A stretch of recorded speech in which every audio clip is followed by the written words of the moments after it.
పరిశుద్ధ వాక్యం నుంచి మత్తయి సువార్త 6వ అధ్యాయం 9-10 వచనాలు మనం చదువుదామండి.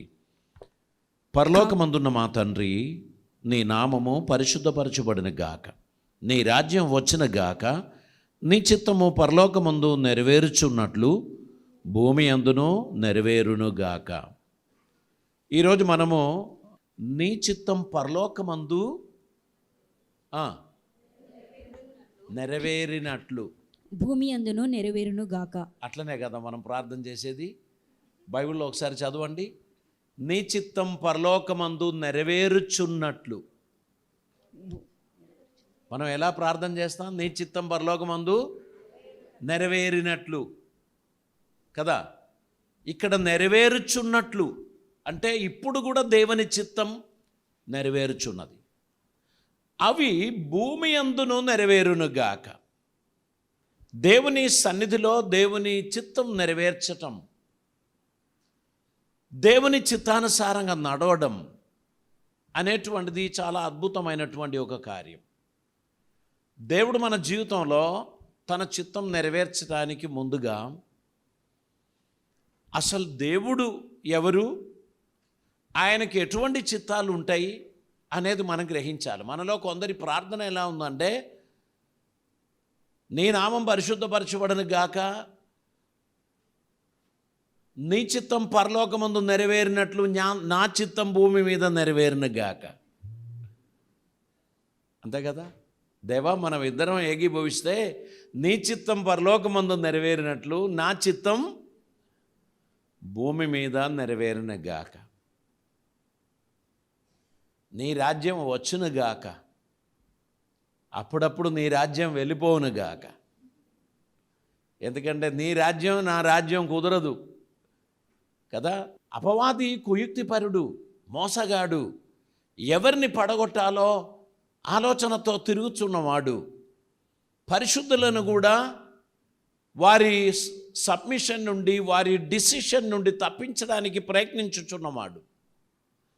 అటువంటి వాని ఉరిలో పడకుండా దేవుడు మన ప్రియులందరినీ తన చిత్తములో నెరవేర్చినట్లు, దేవుడు కాపాడినట్లు వారి నిమిత్తమై మనం ప్రార్థన చేయవలసినటువంటి అవసరత ఉంది. దేవునికి స్తోత్రం. దేవుని చిత్తములోనికి నేను మెర్జ్ అయిపోవాలి.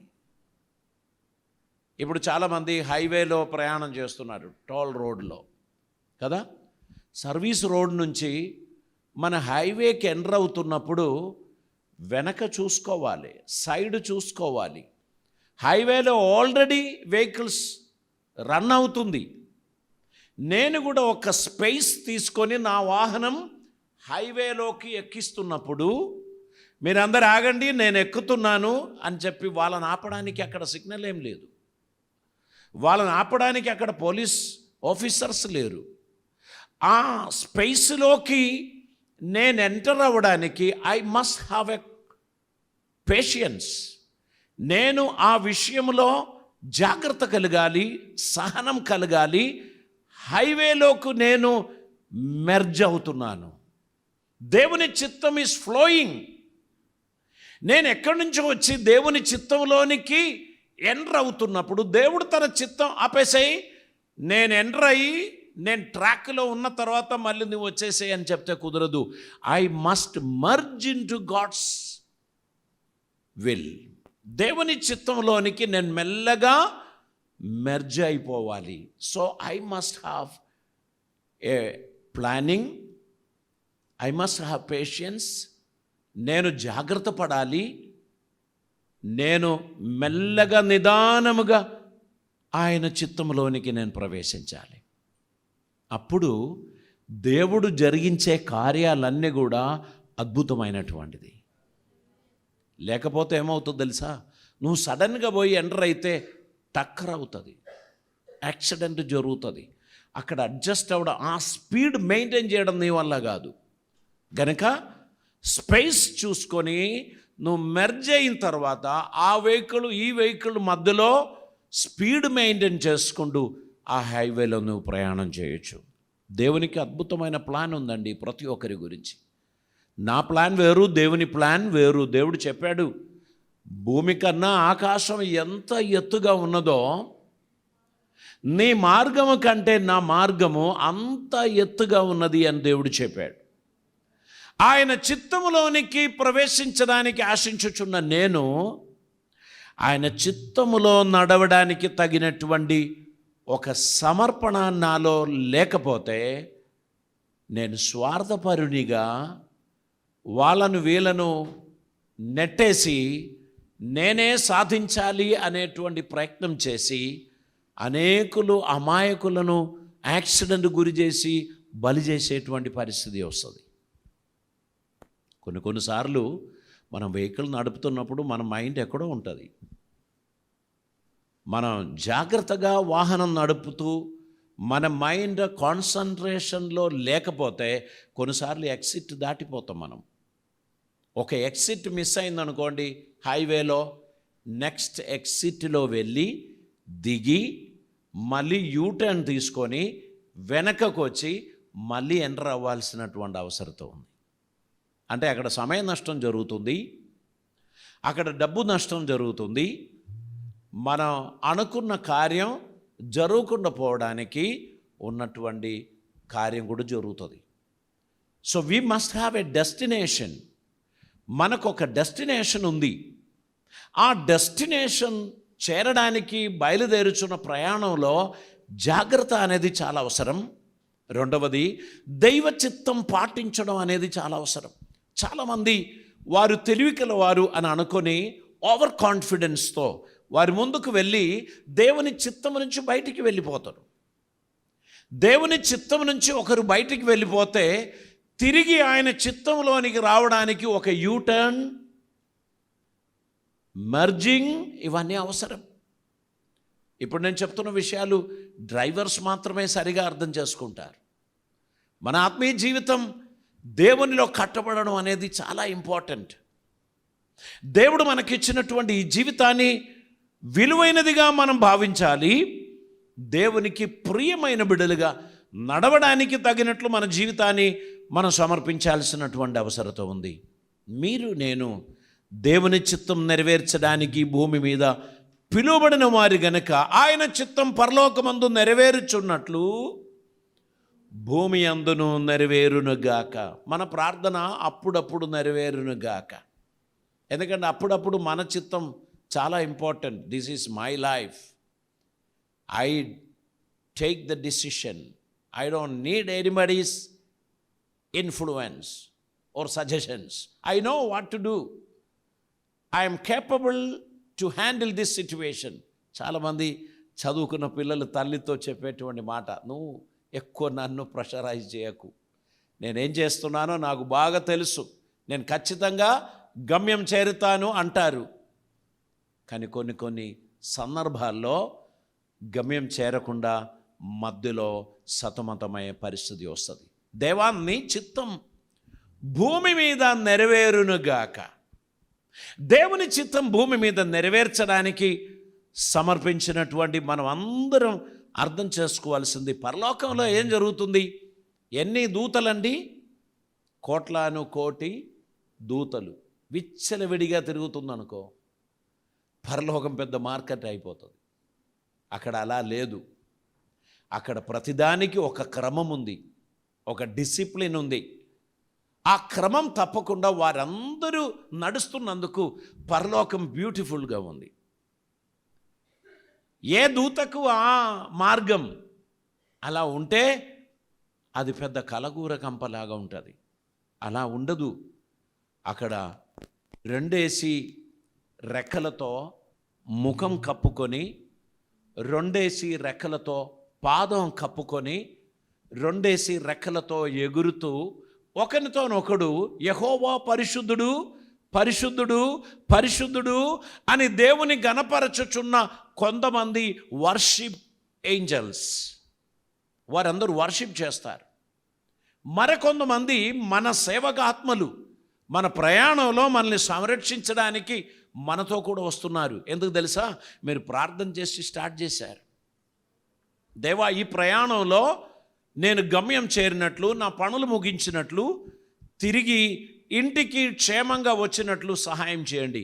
మనలో అజాగ్రత్తలు వచ్చినాయి, మన అటెన్షన్ డైవర్ట్ అయింది, చాలా చాలా ప్రాబ్లమ్స్ వచ్చింది. కానీ దేవుడు తన దూతను పంపి మన ప్రయాణమును సజావుగా క్షేమంగా మన గమ్యస్థానం చేర్పించడానికి, మన పనులు కంప్లీట్ చేయడానికి, తిరిగి ఇంటికి రప్పించడానికి దేవుడు సహాయం చేశాడు. అది నిజమే. మనకు సేవకాత్మలు ఉన్నారు, వారు మన పరిచారకులు. వారిని పూజించాల్సిన అవసరం లేదు. వారు దేవుణ్ణి పూజిస్తున్నారు, మనం కూడా దేవుణ్ణే పూజిస్తున్నాము. వారు మనకు సేవ చేయడానికి దేవుని చేత పంపబడినటువంటి వారు. అన్నిటిలో ఒక ఆర్డర్, ఒక క్రమం అనేటువంటిది ఉంది. కొంతమంది దేవుని ఆరాధిస్తూ ఉంటారు, కొంతమంది దేవుని చిత్తం నెరవేరుస్తూ ఉంటారు. అన్నిటిలో దేవుడు తన చిత్తం నెరవేరుస్తున్నారు. ఎప్పుడు నెరవేరాలి దేవుని చిత్తం? రేపా? ఎల్లుండియా? దేవా, ఎల్లుండి దీని చిత్తం నెరవేరును గాక. ఈరోజు నేనేం చేస్తా? ఈరోజు నేను నా పని మీదనే ఉంటాను, నా చిత్తమే నెరవేరుస్తాను. ఈరోజు నేను రాను, ఈరోజు ఐ హ్యావ్ సంథింగ్ ఎల్స్, నేను మరేదో చేస్తున్నాను, ఐ కాంట్ డూ దిస్ అనే యాటిట్యూడ్ మనలో ఉంటే దేవుడు మన జీవితంలో అద్భుతాలు చేయడు. Lord, I'm ready to follow, I'm ready to submit. నేను నీ చిత్తం నెరవేర్చడానికి నన్ను నేను సమర్పించాను, నాతో కూడా రండి, నీ చిత్తం నెరవేర్చండి అని ప్రార్థించి దేవుని అడుగుజాడలో మనం నడిచినట్లయితే దేవుడు మన జీవిత యాత్రలో మనకు క్షేమాన్ని, ఐశ్వర్యాన్ని దేవుడు కలుగజేస్తాడు. దేవునికి స్తోత్రం. ఆయన చిత్తం భూమి మీద నెరవేర్చడానికి మన జీవితాన్ని మనం సమర్పించాలి. అది ఇప్పుడు నెరవేరాలని మనం ప్రార్థన చేయాలి. Lord, I surrender my life. నీ చిత్తం నెరవేర్చడం కొరకు ఇదిగో నన్ను నేను సమర్పిస్తున్నాను అని మనం దేవుని సన్నిధిలో తెలియపరిచినట్లయితే ఆయన మన జీవితంలో తన చిత్తం నెరవేరుస్తాడు. మనము స్వార్థపూరితమైన ప్రార్థనలు చేయకూడదు. దేవుని చిత్తానుసారమైన ప్రార్థన చేయాలి. ఎవనికి ఏదైనా పర్వాలేదు, నేను సర్వైవ్ అవ్వాలి, నేను కాపాడబడాలి, నేను నడవాలి అనేటువంటి ఆలోచన కాకుండా దేవుని ప్రజలు లోకములో శాంతి సమాధానంతో ఉండాలి అనే ఉద్దేశంతో సెల్ఫ్లెస్ ప్రేయర్ చేయుచున్నటువంటి వారిగా మనం ఉండాల్సినటువంటి అవసరత ఉంది. దేవుని చిత్తం భూమి మీద నెరవేర్చడానికి ఉన్న విల్లింగ్నెస్ మనలో ఉండాల్సినటువంటి అవసరత ఉంది. దేవుని చిత్తం అనేటువంటి దానిని ఫస్ట్ ఆఫ్ ఆల్ మనం రికగ్నైజ్ చేయాలి. రెండవదిగా అవి నా జీవితంలో నెరవేరడానికి I'm willing to dedicate my life. నేను ఏమైనా మార్పులకు సిద్ధం. Don't touch me, I can't change అనేటువంటి ఆ యాటిట్యూడ్ దేవుని చిత్తం నెరవేర్చడానికి పనికిరాదు. Lord, I'm willing, I can change any of my situations, so I surrender my life in to your hands. దేవుని చేతిలోనికి మనల్ని మనం సమర్పించటమును బట్టి దేవుడు మన జీవితంలో అద్భుతమైన కార్యాలు చేస్తాడు. దేవునికి స్తోత్రం. ఆయన చిత్తం అనేది అద్భుతకరమైనటువంటిది. అది మన జీవితంలో నెరవేర్చున్నప్పుడు మనం ఊహించని ఆనందాన్ని, సమాధానాన్ని, ఐశ్వర్యాన్ని మనం అనుభవించడానికి ప్రభు మనకు సహాయం చేస్తారు. కాబట్టి మనం ఆయన చిత్తం తెలుసుకోవడానికి ఒక రూపాంతరం మన మనస్సులో సంభవించాల్సినటువంటి అవసరత ఉంది. దేవుని సన్నిధిలో, దేవా, నీ చిత్తం అంతయు నా జీవితంలో నెరవేరును గాక, నా జీవితం సంపూర్తిగా నీ సన్నిధిలో నేను సమర్పిస్తున్నాను అనేటువంటిది మనం దేవుని సన్నిధిలో తెలియపరచవలసినటువంటి అవసరత ఉంది. Whenever we pray we must confess.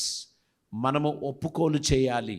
దేవా, నీ చిత్తమునకు వ్యతిరేకమైన ఆలోచనలు నా మనసులో వచ్చింది, నీ చిత్తమునకు వ్యతిరేకమైన తలంపులు నా మనసులో వచ్చింది, నన్ను కరుణించు ప్రభువా, నీ చిత్తమును పాటించడానికి నీ కృప నాకు దయచేయండి అని ప్రభు సన్నిధిలో మనం ప్రార్థించాల్సినటువంటి అవసరత ఉంది. దేవుని చిత్తం నెరవేర్చడానికి సమర్పించినటువంటి వ్యక్తి. 41 కీర్తనలోకి ఒకసారి మనం వద్దామండి. 41 కీర్తనలో కీర్తనకారుడు ఏమంటున్నారో ఒకసారి చూడండి. 40వ కీర్తన మొదటి వచనం. యెహోవా కొరకు నేను సహనముతో కనిపెట్టుకొని యెహోవా కొరకు నేను సహనముతో కనిపెట్టుకొని ఉన్నాను. ఆయన నాకు చెవియొగ్గి నా మొర్ర ఆలకించెను. ఆయన నాకు చెవియొగ్గి నా మొర ఆలకించెను. ఆలకించును. నేను యెహోవా కొరకు సహనముతో కనిపెట్టుచున్నాను. దేవుని చిత్తమును గురించి మీరు అర్థం చేసుకోవడానికి ఒక మాట నేను చెప్తాను. మీరు ఒక కంపెనీలో పనిచేస్తున్నారు అనుకోండి. ఆ కంపెనీ మిమ్మల్ని ఒక టూర్ పంపిస్తున్నారు, ఒక పని మీద పంపిస్తున్నారు. మీరు కొన్ని లక్షల పర్చేస్ చేయాలి. మీరు స్టార్ట్ అయినప్పటి నుంచి మీరు అక్కడ చేరి ఆ పని ముగించుకొని తిరిగి వచ్చేంత వరకున్న ఖర్చు అన్నీ కూడా కంపెనీ భరిస్తుంది. మీరు అక్కడికి వెళ్ళిన తర్వాత అబ్బా ఇది చాలా ఎక్కువ రేట్ అండి, ఇది మనం కొనలేమండి అని చెప్పి మీరు తిరిగి రావాల్సిన అవసరం లేదు. మీరు అక్కడికి వెళ్ళాలి, కొటేషన్ తీసుకోవాలి, కొన్ని శాంపుల్ పిక్చర్స్ తీసుకోవాలి, అవన్నీ మీ ఆఫీసర్కు పంపాలి. వారు దాన్ని స్టడీ చేస్తారు. ఇంకో కంపెనీకి మీరు వెళ్ళి అక్కడి నుంచి కూడా కొటేషన్ తీసుకుంటారు, ఫొటోస్ పడతారు, మీరు అక్కడ ఎదురు చూస్తారు. ఇక్కడ ఈ టీం దానిని స్టడీ చేసి వారు ఒక ఫైనల్ డిసిషన్ తీసుకుంటారు. You go to that company and fix the order. అక్కడికి వెళ్ళి ఆ కొటేషన్ ప్రకారం ఆ ఆర్డర్ ఫిక్స్ చేస్తారు. ఆయన తన హోటల్ ఖాళీ చేసుకొని వచ్చేసేయాలి. ఈ ఐటెం నిర్ణయించిన సమయంలో కంపెనీ చేరడానికి తగిన పేమెంట్స్ ఒఫిషియలీ వారు ట్రాన్స్ఫర్ చేసుకుంటారు. ఈ వ్యక్తి రెస్పాన్సిబిలిటీ అక్కడికి వెళ్ళాలి, దాని గురించి తెలుసుకోవాలి, దాని ఆర్డర్ పెట్టాలి, తిరిగి రావాలి. మధ్యలో నువ్వు జ్యూసు తాగావా, టీ తాగావా, నువ్వు పండుకున్నావా, నిద్రపోయావా, లేచావా, నీ హోటలు, నీ కారు, ఇవన్నీ కంపెనీ భరిస్తుంది. TA and DA will be provided because the company has sent you. Okay, ఒకరోజు పొద్దున లేచి మీరే ప్రయాణం అయిపోయారు. అక్కడికి వెళ్ళి మీరేమైనా చేసి మీరు కంపెనీ వాళ్ళకు నేను ఇక్కడ ఉన్నాను, నేను పలానా వస్తువులు గురించి స్టడీ చేస్తున్నాను, అది నీ ఇష్టం, మేము నిన్ను పంపలేదు కదా, నువ్వు ఎట్లా పోయావో అట్లా వచ్చేసే అని చెప్తారు. ఆ పేమెంట్స్ అన్నీ ఎవరు చేయాలి? మన జేబు నుంచి చేయాలి. దేవుని చిత్తంలో నీవు ఉన్నట్లయితే దేవుడు నిన్ను ఒక స్థలానికి పంపిస్తే నీకు కావలసినవన్నీ దేవుడు ప్రొవైడ్ చేస్తాడు. తర్వాత నువ్వు చేరక మునిపే నీకు అక్కడ ఉన్న అకామిడేషన్, నీకున్న రిసెప్షన్, నీవు చేయవలసిన పనులు, నిన్ను రిసీవ్ చేయడానికి ఉన్న మనుషులను దేవుడు ఏర్పాటు చేస్తాడు. నీవు అక్కడ ఎంతకాలం ఉండాలో దేవుడు నిర్ణయిస్తాడు. దేవుడు నిర్ణయించిన నిర్ణయ ప్రకారం దేవుడు నిన్ను నడిపిస్తాడు. నీకు కావలసినవన్నీ దేవుడు దయచేస్తాడు. కొంతమంది సేవకులు వారి సేవ మొదలు పెడతారు. వాళ్ళకి ఆ ప్రాంతం నచ్చింది. వారు అంటారు, నేను ఇక్కడి నుంచి ఖాళీ చేయను, నేను ఇక్కడి నుంచి వెళ్ళను, ఈ ప్లేస్లోనే నేను ఉంటాను. దేవుడు అందులో ఉండకపోవచ్చు. ఏమవుతుందో తెలుసా? లైఫ్ అంతా స్ట్రగుల్స్ వెనకాల స్ట్రగుల్స్. దేవుడు ఉద్దేశించిన స్థలంలోకి వారు మూవ్ అవ్వలేదు గనక వారు ఏమీ ఫలితం లేకుండా తల వెంట్రుకలన్నీ ఊడిపోయి ముసలోలాయి వారి జీవితం అయిపోతుంది. ఎందుకంటే వారు దేవుని ఆలోచన చొప్పున వారు నడవలేదు. అభిషిక్తులైన నాయకులు వారికి ఇచ్చిన ఉపదేశములు వారు గైకొనలేదు. వారి సేవలో ఫలితం లేని వారిగా జీవితం ముగించినటువంటి చాలామందిని మనం చూస్తాం. ప్రభు పంపినప్పుడు నేను ఎట్లా వెళ్ళాలయ్యా, నేను ఎలా వెళ్ళాలి, నాకెవరున్నారు, నన్ను ఎవరు పోషిస్తారు, నా జీవితం ఎట్లా అని దేవునితో అడిగిన వాడు దేవుని పనికిరాడు. Lord, I'm willing, if you want me to go there, I'm ready to go. అక్కడికి వెళ్ళుచున్న నీ కోసం దేవుడు అద్భుతాలు సిద్ధపరిచి ఉన్నాడు. డేవిడ్ లివింగ్స్టన్ ఆఫ్రికా ఖండానికి అపోస్తులు అని పిలువబడ్డాడు. ఆయన ఆ ప్రాంతానికి వెళ్ళే ముందు వెళ్ళిన మిషనరీలందరినీ ఆ ప్రజలు సూపు వేశారు, తినేశారు. వారి అస్థిపంజరాలు మాత్రమే ఉన్నది కానీ వారెవరు కూడా ప్రాణంతో లేదు. ఇతడు ఆ ప్రాంతానికి వెళ్ళుచున్నప్పుడు అందరూ భయపట్టించారు. ఇదివరకు వెళ్ళిన వారు ఎవరూ తిరిగి రాలేదు. నాయనా ఆలోచించు, ఇది దైవ చిత్తమా? నువ్వు తప్పక వెళ్ళాల్సిందేనా? Yes, I have to go, నేను వెళ్ళాలి. ఆయన అక్కడికి వెళ్ళాడు. ఎవరు కూడా తనకు స్నేహితులుగా లేరు, ఎవరు కూడా తనకు సహాయకులుగా లేరు, ఎవరు కూడా తన్ను పోషించేవారు లేరు. ఆయన వెళ్ళి ఒక అద్దింట్లో ఉన్నాడు. మనుషులెవరు తనకు ఫ్రెండ్లీగా లేరు. అటువంటి జీవితంలో ఆయన చాలా ఆందోళన చెందాడు. దేవా, నువ్వు నన్ను ఈ ప్రాంతానికి పంపించావు, నేను ఇక్కడ ఏ విధంగా ఉండాలి? ఏంటిది నీ చిత్తం? ఒకరినైనా నాకు పరిచయం చెయ్యి. మనుషులందరూ ఇతడు దొరికితే తింటామని చూస్తున్న వారే కానీ ఎవరు కూడా అతనికి ఫ్రెండ్షిప్ చేయడానికి ముందుకు రాలేదు. ఒకరోజు ఆయన ఇంటి ముందుకు వచ్చినప్పుడు కాలు ఇరిగిన ఒక కుక్క తన ఇంటి ముందు పడి ఉంది. ఆయన వెళ్ళి దాని మీద 2 సార్లు చేతులు ఆడించి 2 కట్టలు తీసుకొని దాని కాలు చక్కగా కట్టి దానికి కొంత ఆహారం పెట్టారు. ఆ కుక్క ఒక వారం రోజులు అక్కడనే పడి ఉన్నది. ప్రతిరోజు ఆయన ఆహారం పెట్టాడు. ఇప్పుడు అది లేచి నడవగలిగిన స్థితికి వచ్చింది. అది నడుచుకుంటూ వెళ్ళిపోయింది. ఆ తర్వాత నెక్స్ట్ డే ఆయన చూసిన దృశ్యం ఏంటంటే కాలు ఇరిగిన వేరే 2 కుక్కలను పట్టుకొచ్చింది. నా కాలు ఇరిగినప్పుడు కట్టుగట్టి నాకు తిండి పెట్టినోడు ఒకడు ఉన్నాడు మన ఊరిలో అని చెప్పి తీసుకొచ్చి ఆ కుక్కలను పరిచయం చేస్తే ఈయనకు అర్థం కాలేదు. ఆ కాలిరిగిన మరి 2 కుక్కలను కూడా కట్లు కట్టి పంపించాడు. ఇవన్నీ పక్కన ఉన్న మనుషులు చూస్తున్నారు. ఈ 3 కుక్కలు కొద్ది రోజులు అక్కడ ఉండి ఆహారం తీసుకొని వెళ్ళిపోయింది. ఆ 3 కుక్కలు పోయి కాలిరిగిన కుక్కలన్నిటినీ అక్కడికి తీసుకొచ్చింది, ఒక వెటనరీ డాక్టర్ దగ్గరికి వచ్చినట్టు. అప్పుడు ఆయనకు అర్థమైంది, ఈ మినిస్ట్రీ దేవుడు నాకు ఇచ్చాడు. ఈయన ఇలాగ చేసేది విచిత్రమైన దృశ్యముగా అక్కడున్న పిల్లలందరూ చూచి ఆయన దగ్గరికి వచ్చి ఆయన చేసిన ఈ మంచి కార్యాన్ని అభినందించడం మొదలుపెట్టారు. ఆ పిల్లల వెనకాల పెద్దలు వచ్చారు. ఎవరి కాలు ఇరిగినా కట్టడానికి ఇక్కడ ఒక వైద్యుడు ఉన్నాడు అనేటువంటిది వాళ్ళకి అర్థమైంది. మెల్లమెల్లగా అతనితో ఫ్రెండ్షిప్ చేసుకున్నారు. డేవిడ్ లివింగ్స్టన్ ఆ భూగంఠం అంతటిని ప్రభువుకు సొంతం చేసుకున్నారు. సిచ్యువేషన్స్లో మెర్జ్ అవ్వడానికి నో వీధి కుక్కలను బాగు చేయడానికి నేను రాలేదు, ఐఎమ్ ఏ రెవరెండ్ అని అనుకుంటే ఆ ఊరు తనకు దొరికేది కాదు. ఆయన ఆ కుక్కలకు సేవ చేయడానికి నిర్ణయించాడు. మనుషులెవరూ పరిచయం లేదు. ఈ కుక్కల ద్వారా బహుశా వాళ్ళ ఫ్యామిలీస్ ఎవరు కట్టారు మా కాలిరిగిన కుక్క కాలు అని వారు వెతుకుంటూ వచ్చినప్పుడు ఒక మనిషి నవ్వుకుంటూ ఉంటున్నారు. అందరికీ బిస్కెట్స్ ఇస్తున్నారు, అందరితో మాట్లాడుతున్నారు, పిల్లలతో సంభాషణలు మొదలుపెట్టారు. చివరిగా ఆ దేశం అంతటినీ దేవునికి సొంతం చేసుకోవడానికి అతనికి వీలైంది. నీవు దేవుని చిత్తంలోనికి నువ్వు మెర్జ్ అయిపోవాలి.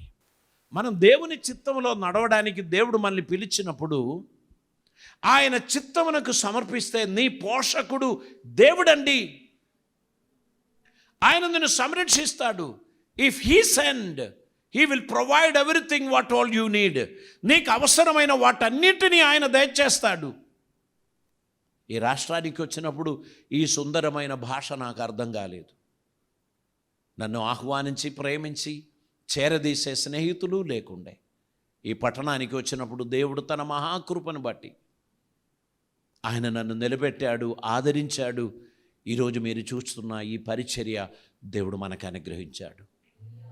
If you are willing to obey God and his will, surely he will open the doors for you.